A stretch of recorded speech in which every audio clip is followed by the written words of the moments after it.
మహాశివరాత్రికి సంబంధించి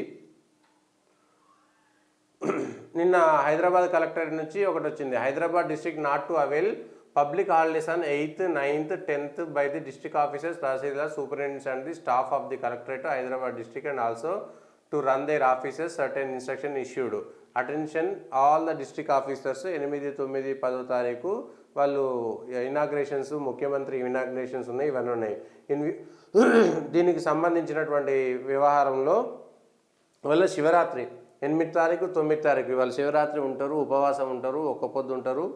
ఆ తర్వాత రాత్రి జాగరణ వేస్తే రేపు పొద్దుగాల పడుకుంటారు.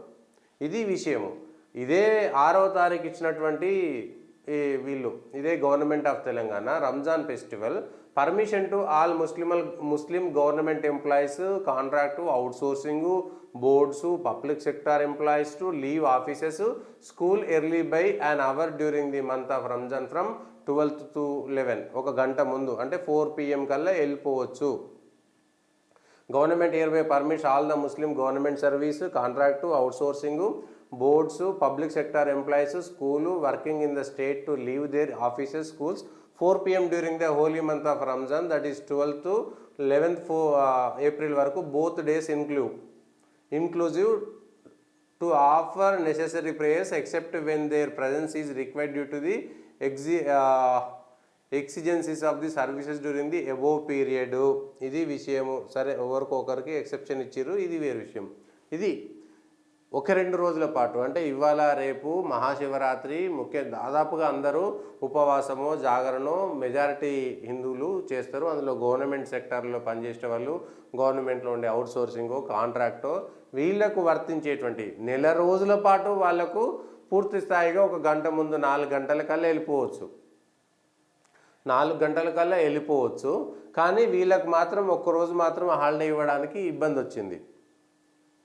పోనీ 8 తారీఖు ఇవాళ శివరాత్రి పొద్దుగాల కొంచెం లేటుగా వస్తారు, లేకపోతే తొందరగా పోతారు అనేటువంటిది లేదు, అవకాశం ఇవ్వడానికి లేదు. ఇది చర్చ జరగాలి, ప్రజల్లో ఒక చర్చ జరగాలి అని అంటున్నాను.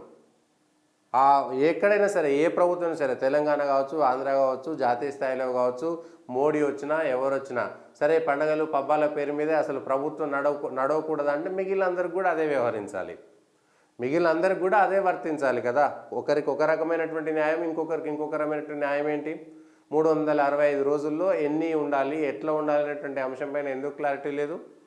హిందువులకు ఎక్కువ పండుగలు ఉంటాయంటే నెల రోజుల పాటు 30 రోజుల పాటు నువ్వు అవకాశం ఇచ్చిన తర్వాత హిందువులకు ఎక్కడో నెలకొక పండుగ వచ్చినా కూడా 30 రోజులు రాదు.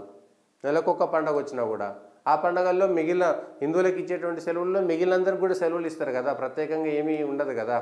కేవలం హిందువుల పండుగలు అప్పుడు సెలవులు ఇస్తే, పబ్లిక్ హాలిడేస్ ఇస్తే ఓన్లీ హిందువులు మాత్రమే సెలవులు తీసుకుంటారా?